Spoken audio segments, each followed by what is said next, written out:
اهلا بيكم في فيديو جديد. وفي فيديو النهارده هنتكلم عن معلومات مهمه جدا هتفيدك لو انت خلاص بقى نويت تتعلم اللغه الاسبانيه. مبدئيا كده بفضل الشهره الكبيره اللي خدته الثقافه الاسبانيه هتلاقي كلمات كتير جدا من اللغه الاسبانيه الناس بتستخدمها في العالم كله، على الرغم ان البلاد دي مش بتتكلم الاسبانيه اصلا، زي كلمه سي او اولا او سيستا او فيست وكلمات تانية كتير طبعا، بس دول اشهر. فعشان كده تعلم اللغه الاسبانيه من احسن الحاجات اللي انت ممكن تعملها دلوقتي لو حبيت تستثمر في نفسك. تعالى كده بسرعة اديك شوية معلومات عن اللغة الاسبانية. اولا اللغة الاسبانية بيتحدث بيها اكثر من 540 مليون شخص في 20 دولة حول العالم، واللي اغلبيتهم طبعا في امريكا الجنوبية، والباقي متوزع في اوروبا وافريقيا وامريكا الشمالية. طبعا انت لو جيت سألتني وقلت لي هو في دول في افريقيا بتتكلم الاسبانية، فانا عايز اقول لك ان اللغة الاسبانية هي اللغة الرسمية في غينيا الاستوائية والصحراء الغربية، وهي برضو لغة لاقلية كبيرة في جبل طارق واندورا والولايات المتحدة. وعايز اقول لك ان اللغة الاسبانية منتشرة جدا في الولايات المتحدة، بالذات طبعا في المناطق القريبة من المكسيك. وفي احصائيات بتقول ان حوالي 13% من الناس اللي عايشة في الولايات المتحدة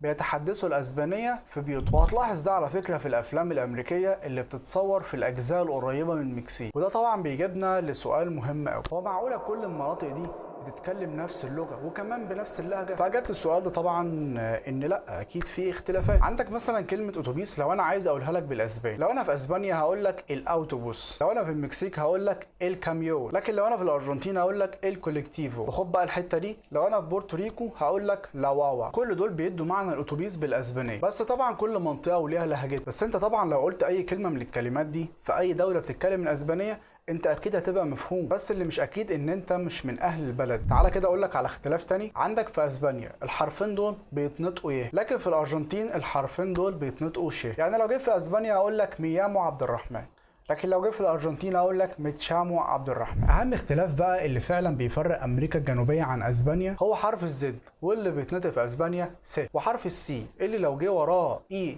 او اي بيتنطق س. زي بالظبط اما اجي اقول لك بورسيرتو او اقول لك سيالو، لكن طبعا الحرفين دول بيتنطقوا في امريكا الجنوبيه سين عادي خالص، زي ما اقول لك بالظبط بورسيرت او اقول لك سيالو. حاجه مهمه برضو لازم تبقى عارفها عن اللغه الاسبانيه، ان اللغه الاسبانيه ترتيبها هي الثاني على العالم، بعد طبعا اللغه الصينيه المحتله المركز الاول واللي بيتحدث بيها اكتر من مليار شخص. وده بيودينا لنقطه مهمه جدا، وهي ان اللغه الاسبانيه سهل ان انت تتعلمها وسهل ان انت تتكلمها بطلاقه. هو اي نعم الفعل ليه 14 زمن وفي افعال شاذه كتير وادوات تعريف وليله كبيره قوي سعادتك، كلام فارغ يعني ما تاخدش في بالك، بس برضه ده ما يمنعش ان انت مع كتر الممارسه الموضوع بالنسبه لك هيبقى سهل. طبعا الموضوع هيبقى معاك سهل قوي لو انت بتتكلم فرنساوي او ايطالي او برتغالي، لان التشابه ما بين الاربع لغات دول كبير جدا. نقطه مهمه برضه انا عايز اتكلم فيها وهي تحت عنوان التطوع والعمل والسفر. طبعا زي ما انتم عارفين ان اللغه الانجليزيه هي اللغه المسيطره على العالم دلوقتي، وفرضت نفسها غصب عننا، وهتلاقي الاف المنصات فيها كورسات كتير جدا لتعلم اللغه الاسبانيه،